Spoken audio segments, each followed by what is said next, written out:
प्यारे बच्चों, आप सभी का स्वागत है आपके अपने YouTube channel physics with Vikas sir में। आज हम लोग बेटा जिस कॉन्सेप्ट पर डिस्कस करने वाले हैं वो क्लास 12th के चैप्टर 6 के न्यूमेरिकल हैं, किरचॉफ का नियम वाले चैप्टर से। यदि आप कुमार मित्तल के अलावा किसी अन्य बुक के राइटर की बुक को इस्तेमाल कर रहे हैं, आप परेशान मत होइए। क्वेश्चन तो बेसिक है, चैप्टर 6 का 5 हो सकता है, 4 हो सकता है, दैट्स ऑल। यहाँ फोकस करिए। एक क्वेश्चन ऑलरेडी स्क्रीन पे मेंशन है। 6.08 वोल्ट की एक बैटरी 1.5 ओम प्रतिरोध वाले बिजली के बल्ब में 4.0 एम्पियर की धारा भेज रही है, तो निम्न मान को बताओ। क्या क्या मान पूछे गए? पॉइंट नंबर 1, बल्ब के सिरों P व Q के बीच विभवांतर। सिर्फ पहली स्थिति में बेटा P और Q के बीच विभवांतर का मान पूछा है। पॉइंट नंबर 2, बैटरी के टर्मिनलों A व B के बीच विभवांतर। टर्मिनल मतलब ये बेटा प्लस हो जाएगा, तो दूसरा वाला क्या हो जाएगा? माइनस। इस प्लस और माइनस के बीच विभवांतर, यानी यहां से यहां तक विभव को आने में कितना विभव का अंतर हुआ, यह पूछा है। बैटरी का आंतरिक प्रतिरोध, that is called internal resistance. आंतरिक प्रतिरोध से तात्पर्य है बैटरी की प्लेटों के बीच में जब धारा का प्रवाह ऋण प्लेट से धन प्लेट की ओर होता है, तो इसके अंदर भरे हुए वैद्युत अपघट्ट के विलयन में जो विद्युत ऊर्जा का ह्रास होता है, उसका मान हमसे पूछा गया है। चलिए बारी बारी से हम दोनों को हल करते हैं, तीनों को हल करते हैं। चारा कहाँ लिखा? धारा लिखा है भाई, धारा। ये चारा घोटाला नहीं लिखा है। पॉइंट नंबर 1, सबसे पहले हमें जो बेटा फाइंड आउट करना है वो है, लिसन, जस्ट बी साइलेंट। सबसे पहले बेटा हम गिवन वैल्यू मेंशन कर देते हैं। 6.08 वोल्ट की एक बैटरी, तो बेटा ये किसका मान होगा? सेल का विद्युत वाहक बल। तो बेटा बैटरी का विद्युत वाहक बल हमें E का मान दिया गया है 6.08 वोल्ट। बताओ बेटा, इतनी बात क्लियर होगी? फिर इसके बाद क्वेश्चन में बोला है 1.5 ओम प्रतिरोध वाले, 1.5 ओम प्रतिरोध, ये बेटा किसका मान होगा? R। एक है कि और भी ज्यादा है? देखो बेटा, सही है वो। बिजली के बल्ब में 4.0 एम्पियर की धारा, धारा बेटा किसका मान है? I का। 4.0 एम्पियर की धारा भेज रही है, तो निम्न मान को बताओ। पॉइंट नंबर 1, बल्ब के सिरों P व Q के बीच विभवांतर। सबसे पहली स्थिति में विभवांतर तो बताना है, लेकिन किसके बीच बताना है? बिंदु P और Q के बीच। पॉइंट नंबर 2 में क्या पूछा है? बैटरी के टर्मिनलों A व B के बीच विभवांतर। इसमें विभवांतर तो बताना है, लेकिन शर्त है किसके किसके बीच में? A से B। हमें A से B ऐसे नहीं जाना है, क्योंकि किसी परिपथ में धारा का प्रवाह धन से ऋण की ओर होता है, लेकिन जब ऋण तक पहुंच जाएगा तो ऋण से धन की ओर जब होगा बैटरी के अंदर, वो अलग हो गई कॉन्सेप्ट। इधर देखो, तीसरे नंबर पे क्या फाइंड आउट करना है? इंटरनल रेजिस्टेंस, बैटरी का आंतरिक प्रतिरोध। और आंतरिक प्रतिरोध दोनों प्लेटों के बीच में व्यय होता है, इसको हम लिखेंगे बेटा R। अब शुरुआत करें, बातें मत करो, शुरुआत करें, आपसे ही कह रहा हूँ। इधर देखिए, सबसे पहले हमें पॉइंट नंबर 1 में फाइंड आउट करना है PQ के बीच विभवांतर। तो हम सबसे पहले बेटा लिखेंगे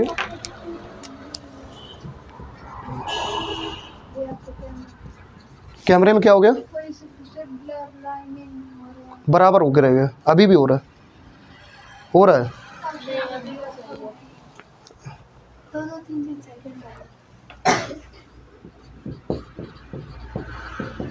ओम के नियमानुसार देखो बेटा, ओम का नियम क्या कहता है? ओम का नियम कहता है V बराबर IR, यही तो कहता है।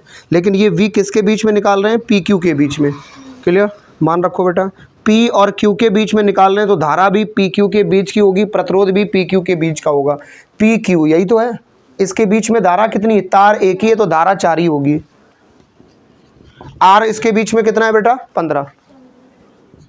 हल कर दो। VPQ बराबर हो गया 15 चौको 60, और विभवांतर का मात्रक क्या होता है? वोल्ट।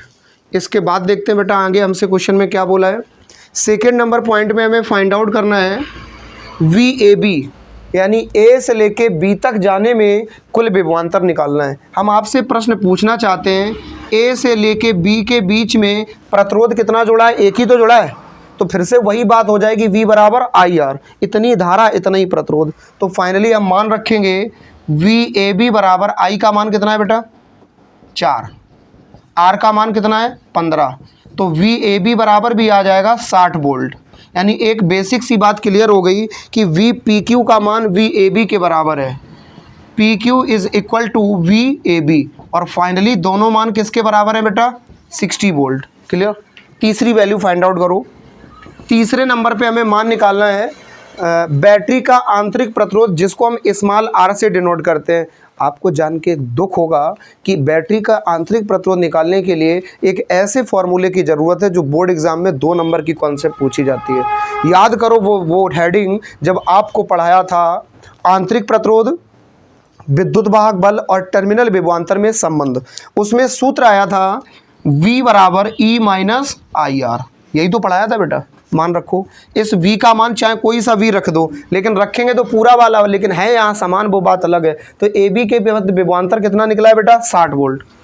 60 कैपिटल E का मान कितना दिया गया है? 6.08 माइनस I का मान कितना है? 4 एम्पियर। बेटा 4.0 लिखा है तो इसको 4 लिख सकते हैं, और स्मॉल आर को स्मॉल आर लिख लो। इतने में कोई दिक्कत तो नहीं बेटा? ये यहाँ प्लस का इधर आएगा माइनस का, यानी 60 माइनस 6.08 इक्वल -4R। बेटा आर का मान चाहिए तो -4 इधर आ जाएगा।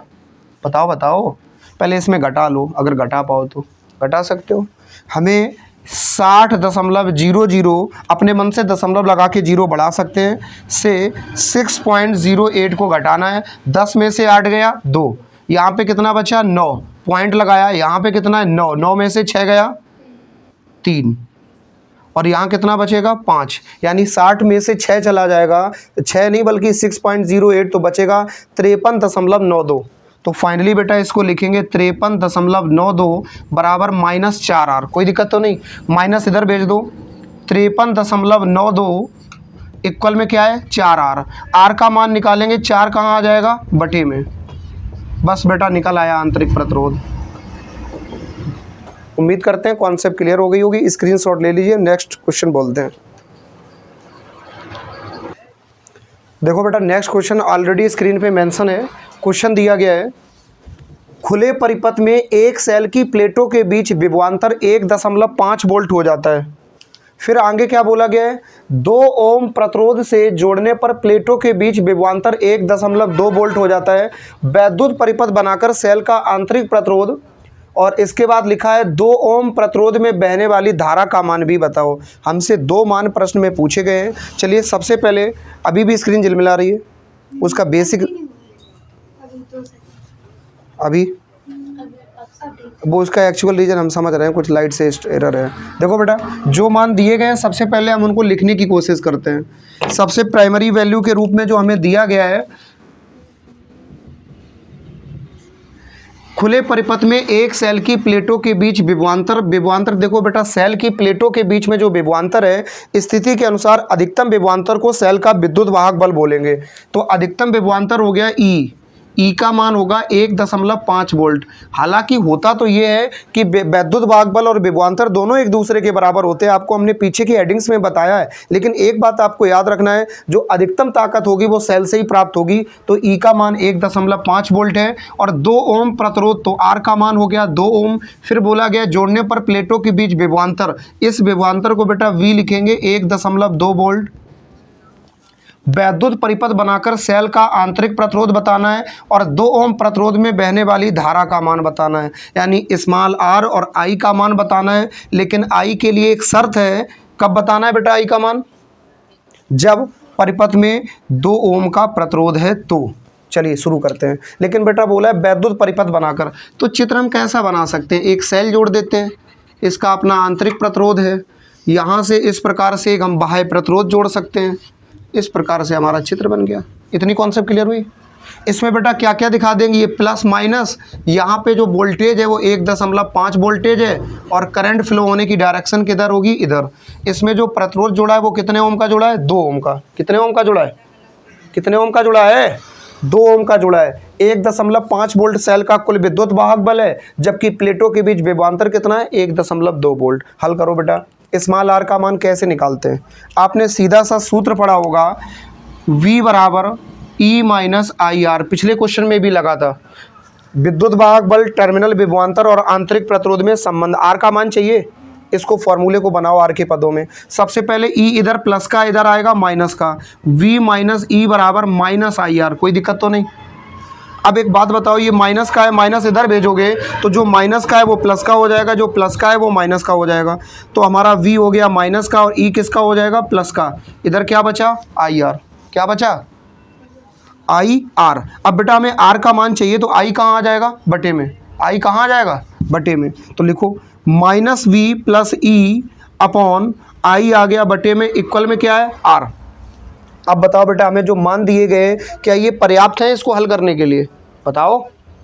अब i का मान हमें रखना है, लेकिन i का मान तो हमें पता ही नहीं है, तो हम i की जगह ओम के नियम से क्या रख सकते हैं, लिखेंगे, इधर लिख देते हैं। चूंकि v अपॉन आई बराबर क्या होता है बेटा, v अपॉन आई बराबर होता है r, या v बराबर होता है आई आर, और i बराबर क्या हो जाएगा, ओम का नियम v अपॉन r। बताओ बताओ बताओ। तो इस i की जगह पे हम लिख सकते हैं v अपॉन r, तो क्या होगा, minus we plus E upon इस i की जगह आ गया v अपॉन r, इक्वल में क्या है, r। ये वाला r कहाँ चला जाएगा, ऊपर, और इस r का पूरे में गुणा होगा, minus we plus e, r का गुणा हो गया, इक्वल में क्या है, r। लेकिन नीचे क्या है बेटा, v। भले बताओ, इतनी कॉन्सेप्ट में कोई दिक्कत तो नहीं, सिर्फ हमने फॉर्मूला बनाया, इससे यहाँ तक आने में i की जगह v अपॉन r लिखा, r कहाँ चला गया, ऊपर। आगे हल करते हैं बेटा, r अब मान रख दो जितने पता है। सबसे पहले v का मान कितना है, 1.2, वो भी किसका है बेटा, माइनस का। प्लस लगा है, प्लस लगा दो। इस e का मान कितना है, 1.5, और डिवाइड में कितना आ रहा है, कैपिटल V कितना है, 1.2, इक्वल, रुक जाओ, यहाँ पे r का मान रखना है, कैपिटल R का मान कितना है, 2, बराबर में किसका मान निकालना है, स्मॉल r का। अब इसे हल कर लो, सिर्फ मल्टीप्लाई करना है, कहीं डिवाइड करना है, कहीं सब्ट्रैक्ट करना है। 1.5 से 1.2 घटाओगे तो 0.3 बचेगा, तो इसको हम लिखेंगे 0.3 इज डिवाइडेड बाई 1.2, इक्वल में क्या है बेटा, रुक जाओ, फिर गलती हो रही है। 1.2 1.5 है, घटाएंगे 0.3 बचा, बटे में क्या है, 1.2, इंटू में क्या लिखा है बेटा, 2, मिस्टेक नहीं होनी चाहिए, इक्वल में क्या है, स्मॉल r। अब एक बात बताओ, एक अंक बाद दशमलव यहाँ है, एक अंक बाद दशमलव यहाँ, कट जाएगा। तो फाइनली हो गया 3 गुणे 2/12 बराबर r, 3 दूनी 6/12 बराबर r, 6 एकम 6, 6 दूनी 12, 1/2 बराबर r। फाइनली कह सकते हैं r बराबर 0.5 ओम। बेटा आंतरिक प्रतिरोध का मान हमेशा न्यूनतम आता है, और यदि कभी कोई इससे संबंधित न्यूमेरिकल आप कर रहे हो और इसकी कैलकुलेशन में वैल्यू 1 से कम आई, आप समझ जाओ 100% आपका प्रश्न सही होगा, क्योंकि आंतरिक प्रतिरोध सेल की प्लेटों के बीच में खपत होने वाला प्रतिरोध है। चलिए इसको नोट कर लीजिए, स्क्रीनशॉट ले लीजिए। प्यारे बच्चों, नेक्स्ट क्वेश्चन ऑलरेडी बोर्ड पे मेंशन है। क्वेश्चन में बोला गया है, एक सेल से 0.5 एम्पियर धारा लेने पर उसका विभवांतर 1.8 वोल्ट है तथा 1 एम्पियर धारा लेने पर 1.6 वोल्ट हो जाता है, तो सेल के आंतरिक प्रतिरोध और विद्युत वाहक बल का मान ज्ञात करो। अगर आप बोर्ड पे कंसंट्रेट कर रहे होते, अगर आप मेरी बात को ध्यान से सुन रहे होते, तो आपको एक बात क्लियर हो जाती। इस प्रश्न में हमसे 2 मान पूछे गए हैं और 2 अलग अलग स्थितियां दी गई हैं। पहली स्थिति है, जब 0.5 एम्पीयर की धारा बहती है तो विभवांतर 1.8 वोल्ट का आ जाता है। जब 1 एम्पीयर की धारा बहती है तो विभवांतर 1.6 वोल्ट का आ जाता है। स्थितियां 2 हैं, हम 2 स्थितियों के लिए अलग अलग हल करते हैं। चलिए पॉइंट नंबर 1, सबसे पहले हम लिखेंगे बेटा गिवन वैल्यू को। पहली स्थिति है 0.5 एम्पीयर धारा लेने पर, तो I बराबर है 0.5 एम्पीयर धारा लेने पर विभवांतर 1.8 वोल्ट हो जाता है। बोर्ड पे कंसंट्रेट किया करो। पॉइंट नंबर 2, फिर बोला है 1 एम्पीयर धारा लेने पर 1.6 वोल्ट हो जाता है, तो I बराबर जब 1.0 एम्पीयर है तो बेटा 1.0 को हम 1 भी कह सकते हैं, तो विभवांतर कितना हो जाता है 1.6 वोल्ट। हमें मान किसके ज्ञात करने, दोनों ही स्थितियों को मिला करके आंतरिक प्रतिरोध चाहिए और किसका मान चाहिए, विद्युत वाहक बल का मान चाहिए। ये बेटा दोनों मान ऐसे हैं, ये हमेशा कांस्टेंट होंगे, चाहे स्थितियां 10 पैदा हो जाएं चाहे 20, क्योंकि सेल से बैटरी से जो विद्युत वाहक बल निकलेगा वो तो कांस्टेंट ही होगा, और प्लेटों के बीच में जो आंतरिक प्रतिरोध व्यय होगा वो तो निश्चित ही होगा। जब प्लेटों के बीच में विद्युत वाहक बल निश्चित होगा, तो ये दोनों मान दोनों स्थितियों के लिए बराबर होंगे कितने, एक एक स्थिति को हल करते हैं बारीकी से। पॉइंट नंबर 1 हल करेंगे, लिखेंगे वी नो दैट, हम जानते हैं, हमने इतना ही जान पाया है, इसके लिए उचित फॉर्मूला है v बराबर आई ई माइनस आई आर। इसमें सारी चीज़ें आ गई जिनकी ज़रूरत है, क्योंकि स्मॉल आर पूछा गया है, आई का मान दिया गया है, कैपिटल ई का मान पूछा गया है और वी का मान दिया गया है। यही तो फॉर्मेट है। मान रखो v का मान पहली स्थिति में कितना है बेटा 1.8, कैपिटल ई का मान ज्ञात करना है, माइनस स्मॉल आई का मान कितना है 0.5, आर का मान ज्ञात करना है। कोई दिक्कत तो नहीं। ये माइनस में इधर भेजो, किस में हो जाएगा प्लस में। 1.8 प्लस 0.5 आर बराबर में क्या बचा है बेटा ई। इसको इंटरचेंज करके लिख सकते हैं, यानी x को बाई और बाई को x, LHS को RHS तो RHS को LHS। तो फाइनली ई बराबर 1.8 प्लस 0.5 आर। इसको मान लो समीकरण नंबर 1। ये पहली स्थिति यहाँ तक हल हो गई। ऐसे ही हम दूसरी स्थिति को यहीं तक हल करेंगे और फिर से लिखेंगे वी नो दैट। फिर से वही फॉर्मूला v बराबर ई माइनस आई आर। मान रखो दूसरी स्थिति में विभवांतर है 1.6, कैपिटल ई का मान ज्ञात करना है, माइनस आई का मान बेटा 1.0, या केवल हम इसको 1 भी लिख सकते हैं। आर का मान ज्ञात करना है, इसको ऐसे ही लिख लो। अब यहाँ से बेटा इस वैल्यू को अगर इधर लाएंगे, ये माइनस में इधर आएगी प्लस में, तो 1.6 प्लस 1.0 आर इक्वल में क्या है ई। LHS को RHS और RHS को क्या लिख सकते हैं LHS। एक बार देखो ये नीचे का हिस्सा दिख रहा है कैमरे में, ठीक है बेटा। अभी इसके बाद हम बात करते हैं, इसको इंटरचेंज करके लिख लेंगे ई बराबर 1.6 प्लस 1.0 आर। इसको मान लेंगे समीकरण नंबर 2। अब कहोगे सर समीकरण मान लिए तो स्थितियाँ भी तो 2 दी थी। सबसे पहली स्थिति में हमने क्या किया, इस पहले तो दोनों के हमने मान लिखे इज्जत से, और जो मान पूछे गए वो भी इज्जत से लिखे। फिर पहली स्थिति को हल करके समीकरण 1 माना, दूसरी स्थिति को हल करके समीकरण 2 माना। दोनों को देखो ध्यान से, LHS is equal to LHS। Math की फॉर्मेट कहती है कि RHS भी RHS के बराबर होगा। समीकरण 1 व 2 में LHS बराबर LHS है तो RHS बराबर RHS होगा। इतनी कोई दिक्कत तो नहीं बेटा। LHS बताओ, ई के बराबर है तो हम इसको इसके बराबर लिखेंगे 1.8 प्लस 0.5 आर। ये मान किसके बराबर हो जाएगा, इसके 1.6 प्लस 1.0 आर। हल करना शुरू करें बेटा। इस 1.0 में 0.0 को हटा दो, कोई फर्क नहीं पड़ेगा। तो 1 का आर में गुणा करेंगे तो क्या बचेगा, केवल आर। चलो हल करो। 1.8 ऐसे ही लिख लो, 1.6 इधर ले आओ बेटा, ये इधर प्लस का इधर आएगा माइनस का, बराबर यहाँ पे केवल आर बचेगा, क्योंकि 0.0 को हटा देंगे और 1 का आर में गुणा करेंगे तो आर रहेगा। ये बेटा इधर से इधर ले जाओ, माइनस 0.5 आर। कोई दिक्कत तो नहीं, ये प्लस का है ना। आर वाले एक साइड कर लिए, नॉर्मल नंबर एक साइड कर लिए। हल करो, 1.8 से 1.6 घटाओगे तो आएगा 0.2, बराबर आर में से 0.5 आर चला गया। एक इसका कोई गुणांक नहीं लिखा है तो कितना है 1। अब 1 आर से आधा आर चला गया तो क्या बचा, 0.5 आर बचा। यानी फाइनली हम लिख सकते हैं 0.5 आर। हल करें बेटा, हमें आर का मान चाहिए तो ये गुणा में इधर आएगा भाग में, यानी 0.2 बटे 0.5 आर। दशमलव से दशमलव कट जाएगा, 2 बटे 5 बराबर आर। इंटरचेंज करके लिख सकते हैं आर बराबर 2 बटे 5। 2 में 5 का भाग देना है, ऐसे नहीं जाएगा। चलो 55 में चलते हैं। 2 में किसका भाग देना है, 5 का। दशमलव लगाएंगे, 0 बढ़ाएंगे, 5 चौको 20। कितना आ गया बेटा, 0.4। ये आंतरिक प्रतिरोध निकल आया। आपको अभी बेटा हमने पिछले क्वेश्चन में भी एक वैल्यू बोली थी कि जब भी आंतरिक प्रतिरोध का मान 1 से कम आए, आप 100% श्योर हो जाइए कि आपका आंसर बिल्कुल सही है। और किसी विचित्र स्थिति में, गंभीर परिस्थिति में हो सकता है स्मॉल आर का मान ज़्यादा भी हो, लेकिन 99% रेयर केसेस में हमेशा आर का मान आपको इतना ही देखने को मिलेगा। मिलते हैं एक ब्रेक के बाद। वीडियो को शेयर करना, चैनल को सब्सक्राइब करना और सगे संबंधियों के साथ इस वीडियो को साझा करना बिल्कुल भी ना भूलें, क्योंकि हम दोनों के स्वास्थ्य के लिए बहुत बेहतर होगा।